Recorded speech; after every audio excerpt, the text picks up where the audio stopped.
से शिमला की सड़कों पर नहीं दिखेगी प्राइवेट बसें। राजधानी में बढ़ते ट्रैफिक जाम और लंबी दूरी तय करने वाली बसों को शहर में एंट्री देने के विरोध में निजी बस चालक परिचालक संघ ने 3 नवंबर से अनिश्चितकालीन हड़ताल का ऐलान कर दिया है। संघ का कहना है कि जब 40 किलोमीटर से ज्यादा दूरी तय करने वाली एचआरटीसी और निजी बसें शिमला शहर में उतरती है तो नतीजा सिर्फ एक होता है, भारी जाम और रूट फेल।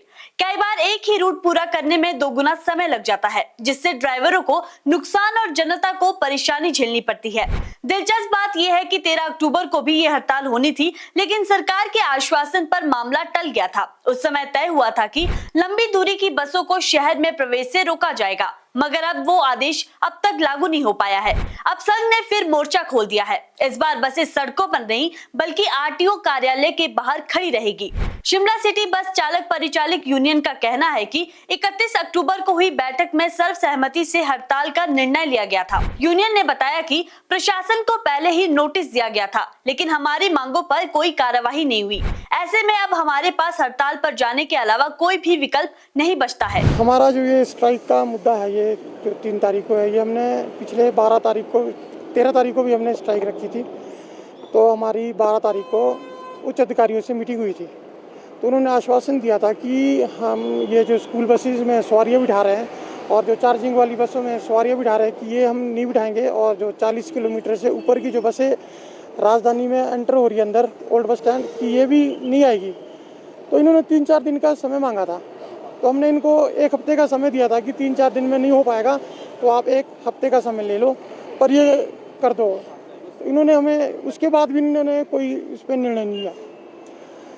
तो इसी को लेकर हम अब 3 तारीख से अनिश्चितकाल स्ट्राइक पे जा रहे हैं। संघ की प्रमुख मांगे है कि 40 किलोमीटर से ज्यादा दूरी तय करने वाली बसों को पुराने बस स्टैंड की बजाय सीधे आईएसबीटी भेजा जाए, ताकि शहर के भीतर ट्रैफिक का दबाव कम हो, और एचआरटीसी की स्कूल ड्यूटी वाली बसों द्वारा सवारियां उठाने पर भी रोक लगाई जाए।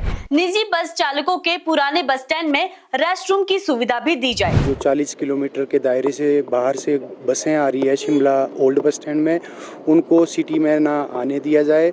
और दूसरी मांग थी कि जो एचआरटीसी अपनी बसें चार्जिंग से या मैकेनिकली फॉल्ट के लिए अपनी वर्कशॉप के लिए भेजते हैं, तो ये उसमें सवारियाँ बिठा के ले जाते हैं, जिससे मतलब जो हमारी रूट पे बस चली है तो उसके आगे मतलब ये गाड़ी भर के निकल जाते हैं।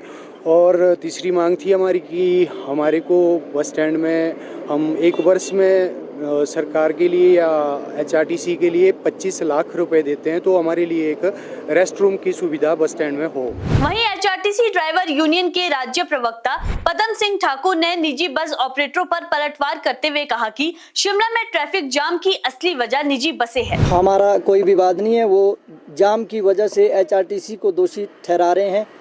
एचआरटीसी का जाम लगाने में कोई भी ऐसा हाथ नहीं है भाई एचआरटीसी की वजह से जाम लगे। जाम लगने का कारण बस स्टैंड में आप सीसी कैमरे देख सकते हैं भाई किसकी वजह से जाम लगता है। एचआरटीसी की गाड़ियों की वजह से जाम लग रहा है या प्राइवेट वालों की बस की वजह से जाम लग रहा है। सीसी कैमरे लगे हैं दोनों ओर, आउट गेट पे भी इन गेट पे भी पता लग जाएगा भी कौन सी गाड़ी किस टाइम आके कितने बजे निकल रही है। शिमला में निजी बसें शहर के परिवहन तंत्र की रीढ़ मानी जाती है। सरकारी बसें सीमित संख्या में है और अक्सर देर से चलती है। ऐसे में लोग रोजमर्रा की आवाजाही के लिए निजी बसों पर निर्भर रहते हैं। हड़ताल के दौरान खासकर 3 नवंबर के दिन जब शहर में ट्रैफिक और कामकाज दोनों चरम पर रहते हैं, आम जनता को भारी परेशानी का सामना करना पड़ सकता है। अब देखना यह है कि सरकार इस बार भी सिर्फ आश्वासन देती है या फिर वाकई कोई ठोस कदम उठाकर शहर की सड़कों को राहत दिलाती है। बाकी हिमाचल की खबरों के लिए जुड़े रहिए इनॉक्स न्यूज के साथ। चैनल को सब्सक्राइब करना ना भूले। मैं हूं आपके साथ अनुभूति।